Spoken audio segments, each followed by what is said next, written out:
Жолдар демекші, Орал қаласында жол құрылысының сапалы әрі уақытылы жүргізілуіне ерекше көңіл бөлініп отыр. Жуырда шаһардағы бас көше Достық даңғылын жөндеуші Азия Техстрой серіктестігімен келісім шарт бұзылды.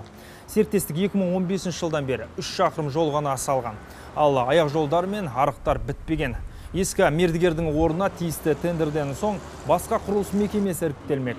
Сондай-ақ жобалаушы ұйымдарға да талап күшейді. Енді сараптамаға жіберілмес бұрын барлық жоба түрлі құзырлы мекемелердің өкілдерінен құралған қалалық кеңесте талқыланбақ.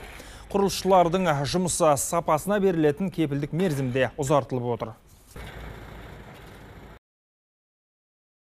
Бұрынғыда 3-5 жыл болса, қазіргі таңда олар деген мерзім кепілім 7 жыл болып табылады. Деген 2017 бастап. Ертең деген сол кепілдік мерзім ішінде дефекттер айқалар шықса, ол деген негізі мердігме өз есебінен бүкіл кемшіліктерді жоюға тырысады келісім шарт бойынша.